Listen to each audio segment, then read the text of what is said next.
So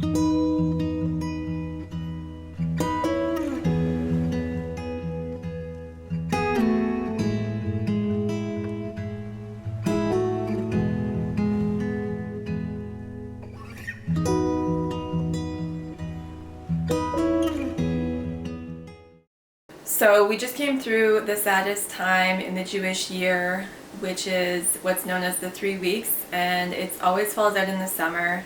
This year it was from about mid-July until the first week of August, and this period of time is what's known as the 3 weeks because it is comprised of 3 weeks beginning with the 17th of Tammuz and going till the 9th of Av, which both the 17th of Tammuz and the 9th of Av are fast days. So it begins and ends with a fast day. The reason that we observe this period of mourning is to commemorate the destruction of the two Beit HaMikdash that were destroyed. So the Jewish people had two holy temples that stood in Jerusalem. The first one was built by Shlomo HaMelech, which was David HaMelech's son. And that temple was destroyed by the Babylonians, and then the second temple was destroyed later by the Romans. If you'd like to know all the details of the history of the temples and the destruction, I'm sure there's many rabbis that have given classes on that. I'm not a rabbi, obviously. I'm not even a rabbanit, so maybe someday. During these 3 weeks, there is certain customs that we observe that are mourning customs. Mourning as in grief, not mourning as in AM, time to wake up. Just wanted to make that clear. It's mourning. Over this period of time, there is several of these mourning customs that come into play at different times. So for the whole of the 3 weeks, we are not listening to music, we're not taking haircuts, and there's no weddings being conducted. And then there's additional mourning customs that come into effect after Rosh Chodesh, because we are changing over the month from the month of Tammuz to the month of Av during this 3 week period. So there is a Rosh Chodesh, and this is the Rosh Chodesh means the first of the month. So on the Rosh Chodesh, then there's additional mourning customs that are added on to the previous ones. So it kind of goes up a level in the mourning customs that are being observed. And all of it culminates with the fast of Tisha B'Av, which is a long fast. And this is the day where we observe the most mourning customs or restrictions. So that's sort of like an overview of the 3 weeks and also the 2 fast days. Now, one of the mourning customs that we observe is we abstain from eating meat from Rosh Chodesh Av until Tisha B'Av, basically. This year it was a little bit different because Tisha B'Av was on a Sunday, so it began on Shabbat evening, you can say, like Motzei Shabbat. After Shabbat ended, then right away Tisha B'Av started. So when there's a Shabbat between Rosh Chodesh Av till the 9th, which is Tisha B'Av, on the Shabbat, it is permitted to eat meat. So here we have July 2025, which coincides with the Jewish months of Tammuz and Av, and this is the year 5785. So the 3 weeks starts here on the 17th of Tammuz, which coincided this year with Sunday, July 13th. And you can see here fast to the 17th of Tammuz. Here it gives you the start and end times. So you have this week, and here on Rosh Chodesh Av, see, so Av the 1st. After this date, we are not going to eat meat, except for Shabbat. So on Shabbat you do eat meat, and then you have meatless, and then Friday we had meat again for Friday night dinner and also Shabbat. And then here is the fast of the 9th of Av, otherwise known as Tisha B'Av. Tisha B'Av is one of the longer fasts. It's like Yom Kippur, where it starts the night before. So this year, the fast of Tisha B'Av began at 8:29 p.m. and it ended at 9:02 p.m. on the following day. So that's what I'm going to be showing you in this video, is the meals that I made for my family that were meatless. So for these 5 days, we were not eating any meat. And then on the Friday, which is here, on Friday night, we had meat, and also on Shabbat. And obviously on Tisha B'Av itself, we are fasting. So there's no food being eaten.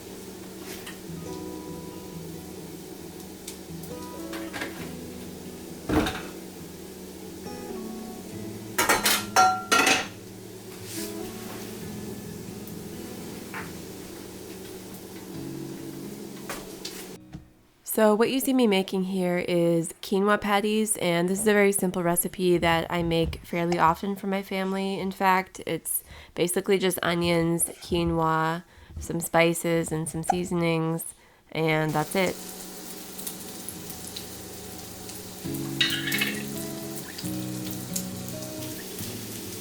Uma? Yeah? Behind the car, we see a ginormous bug, which is all around eating the ginormous bug. Oh, really? Yeah. And that's already dead.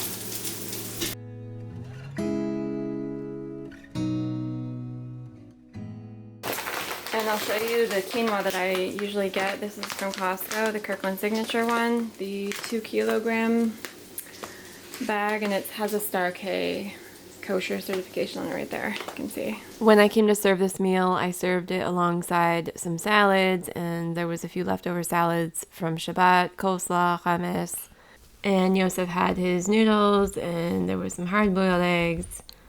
So this was Monday night's dinner. On Sunday night, the previous evening, which I missed to film, we had pizza. The kids had pizza, and my husband and I had just Shabbat leftovers, which is a pretty typical Sunday evening meal for us.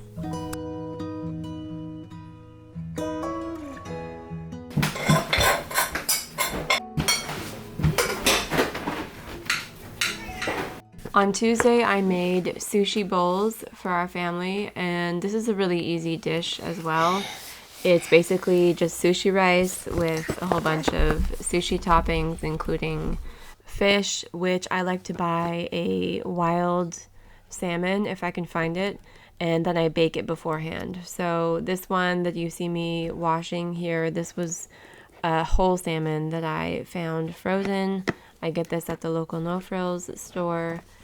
I season it very simply with just salt and garlic powder, and I wrap it in foil and I bake it at around 375 for around half an hour.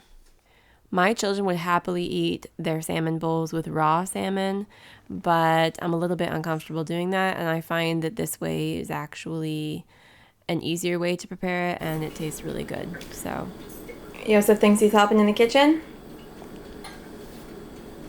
Are you helping Ima? What are you doing?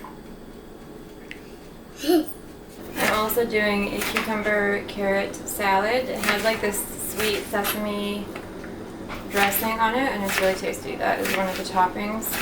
And I wish I had avocado, but I don't have any avocado. I'm also doing edamame for the topping, and I think that's it. Oh, there's a spicy mayo that you drizzle over, which is just mayo, sriracha, and a bit of sesame oil. So.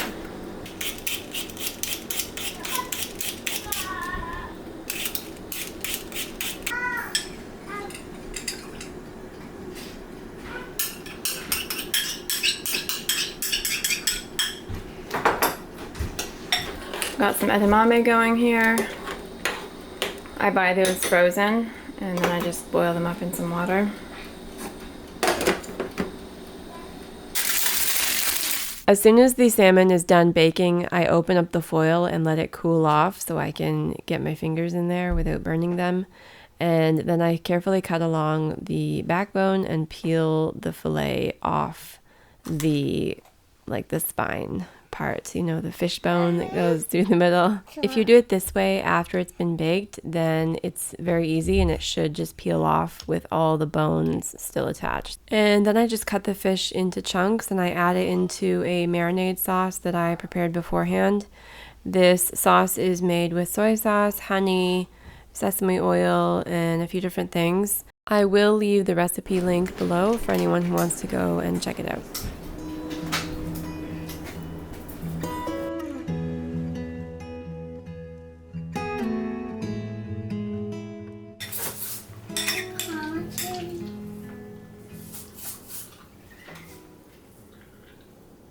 Want some carrots too? Carrots are off. These carrots. So some of this sauce. Ew, that's spicy. A little bit. Taste it. No. There you go. No, I'm gonna do it. Baruch atah Hashem Eloheinu.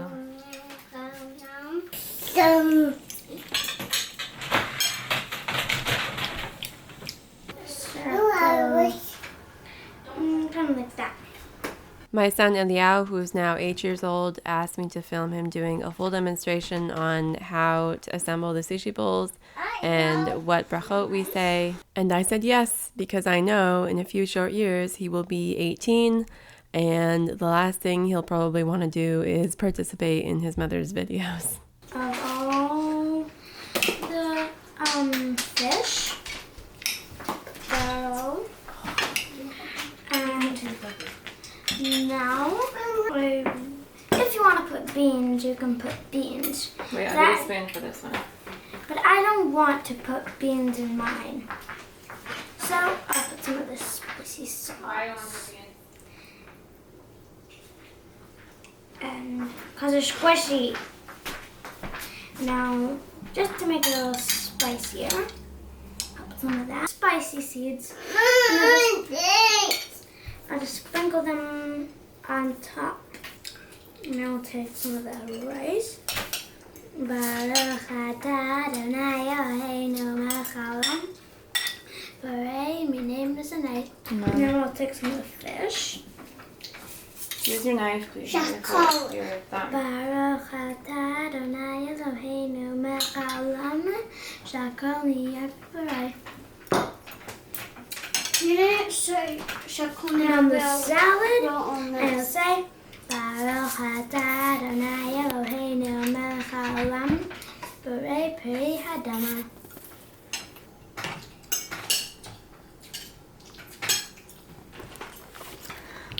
Yosef did his own little pile of black sesame seeds right there.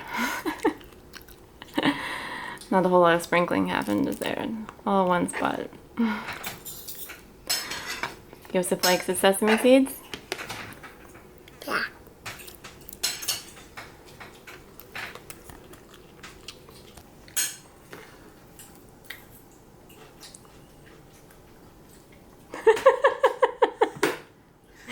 Good.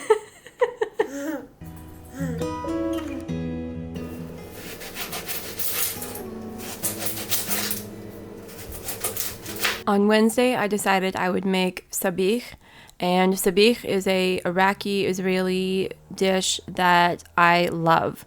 This and falafel is the two things that when we're in Israel and we can order at a restaurant, this is what I get. And my husband is also of Iraqi descent, so he also enjoys it, and our kids do as well. So I learned to make it, and I do use a crock pot, which I don't think is the traditional method of making it, but hey, why not? It works.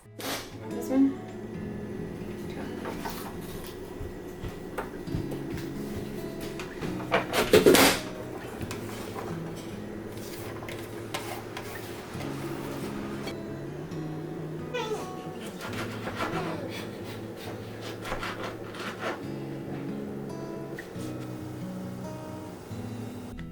Here I am making the condiments that accompany sabich, which is hummus, and tahina, which is tahini like sesame paste blended together with lemon juice, garlic, salt.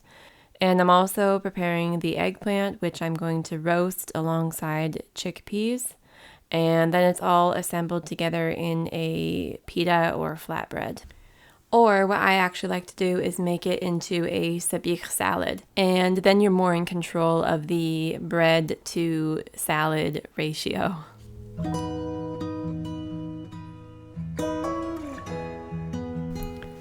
And here's the chickpeas that I'm roasting together with the eggplant. I put it all in one pan, and the chickpeas have just been mixed up with some spices, paprika, garlic, salt. And then it all goes in the oven at a fairly high temperature, 400 or so, until the chickpeas are crispy and the eggplant is done.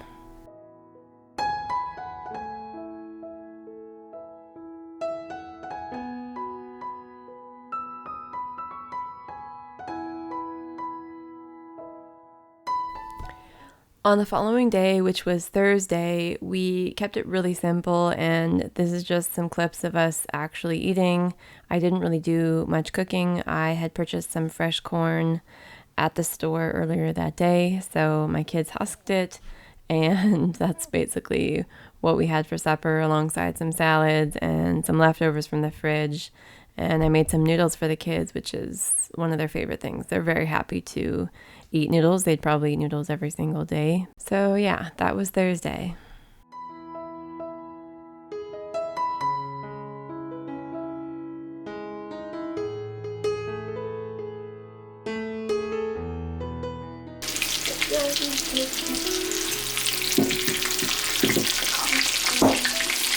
So today is Friday and it's the early afternoon now. This is my schnitzel station.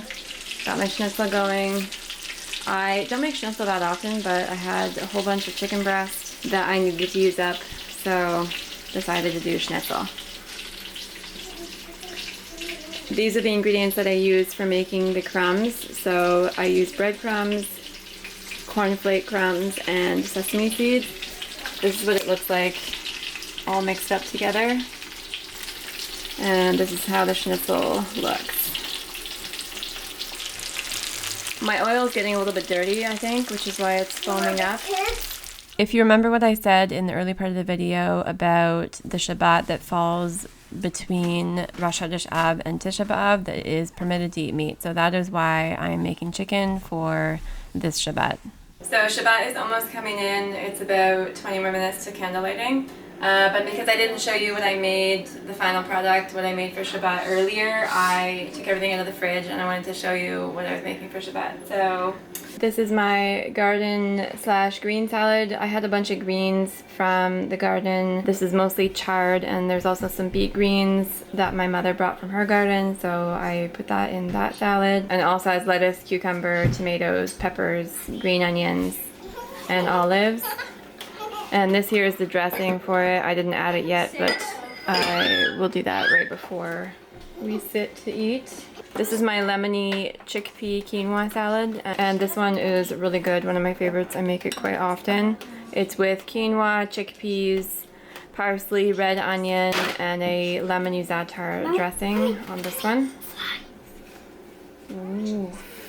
And here's the fruit flies. Here we have beets with a simple vinegar dressing, and here I have my different dips: egg salad, hummus, matbucha, tahini, and schog. And then over here we have the fish. This is salmon with onions, and this was actually from a meal that was served at the shul, and they had a lot of extra ones, so they were giving it away, and I took it and we froze it, and now I'm gonna eat it. I didn't know that you could actually freeze fish after it was cooked, but it's actually pretty okay, the texture. This is the schnitzel that you saw me making earlier, and then over here I made some turmeric rice.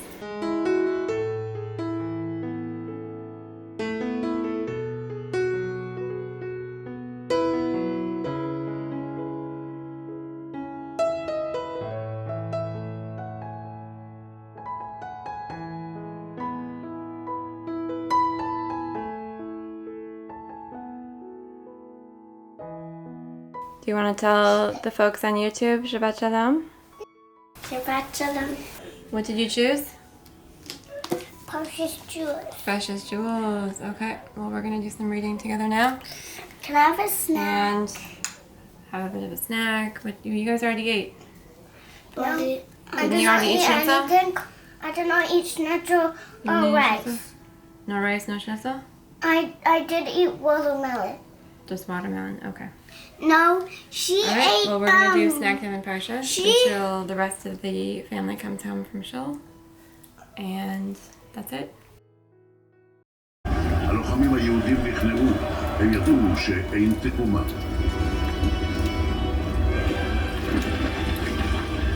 י"ז בתמוז נפרצה החומה, ובט' באב נשרף בית המקדש.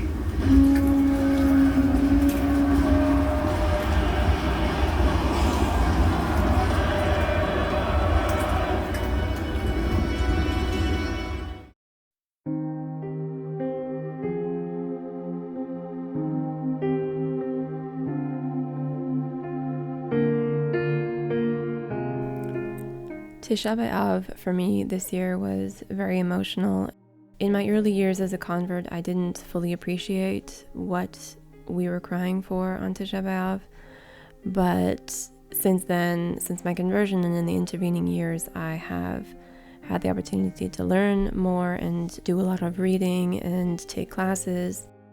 And now I find Tisha B'Av very cathartic, a day where I can just pour out my heart to Hashem and tell him thank you, tell him I'm sorry. And that's the thing, like the more you learn, the more you understand what the loss of the temple represents and where we are supposed to be opposed to where we are. And this goes for Jews as well as non-Jews. If the world knew what they were missing, not having a temple in Israel, in the Holy Land, which Hashem gave to the Jewish people to take care of, they would sit and cry about it too. And this also feels like part of the tragedy, that the world doesn't know and that they don't seem to care. And over the past few years, it's just been astounding to look out at the world and watch it descend into absolute madness.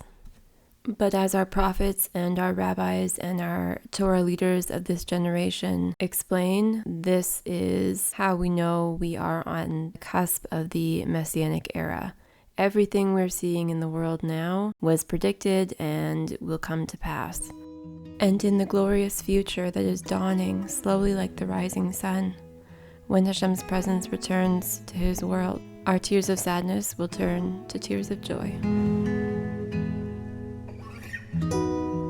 I do apologize for not making many videos of late. I have seen several comments come in from you guys that are so sweet and so supportive, asking me to please come back and make more videos, and we miss you. And I saw them and I read them, and it was really touching to see those comments from many of you. So I do apologize. I do feel bad that I have been off of YouTube for so long and that I am so sporadic in general. Yes, I just wanted to apologize and say thank you for sticking with me.